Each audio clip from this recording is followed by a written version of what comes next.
pero lo que trata es cómo la narrativa de ficción emocional es la que verdaderamente ahora mismo está construyendo cualquier discurso.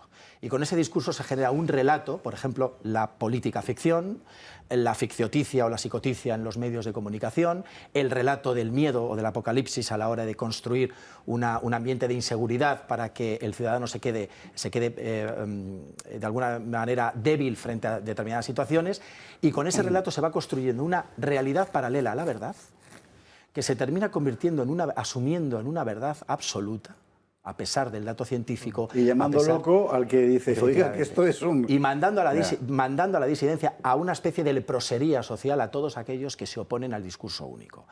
¿Qué ocurre? Y esto es lo interesante, y es que estos discursos, estos relatos trabajan en una especie de terminología del bien común. Ahora hay una serie de palabras como diversidad, inclusión, progresismo, justicia social, transversalidad y alguna que otra más, que dispuestas en una frase, aunque no tengan ningún significado real, aunque no estén diciendo nada, son asumidas por la sociedad, por la gran mayoría de la sociedad, como discursos buenos, correctos, que caen en el lado correcto de la historia. ¿Qué hace la política hoy en día? Traza una línea.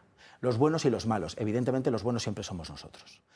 El malo es aquel que se opone. Ellos quieren decir, ¿no? Efectivamente. Sí, nosotros no creo. Nosotros no. Desengáñate. Entonces, claro, entonces, ¿qué ocurre? Que automáticamente esa línea se queda trazada y se va colocando al ciudadano en un sitio o en otro en función, es como un interruptor que se enciende y se apaga en función de los intereses ideológicos, políticos, institucionales. Y es más, ¿cómo se trabaja esto? Bueno, pues se trabaja con la terminología del bien común, se trabaja colonizando las instituciones, haciendo que el relato vaya cayendo desde las instituciones para que se oficialice y parezca más verdad todavía, y se trabaja a través del victimismo y de la cancelación. Y fijaros, estos relatos lo que esconden muchas veces es hacer que el individuo cada vez sea más pobre intelectualmente y más pobre económicamente, más dependiente de un Estado cada vez más grande, un Estado cada vez más omnipotente, un Estado que además lo empobrece evidentemente intelectual y económicamente, no le da acceso a información, le engaña, pero al mismo tiempo le quita recursos y sobre todo libertades. En el momento en que restringe las libertades y uno se va adueñando del relato a través de esa colonización, como he explicado, empezamos a construir unos estados totalitarios que están envueltos en una capa de chocolate democrático.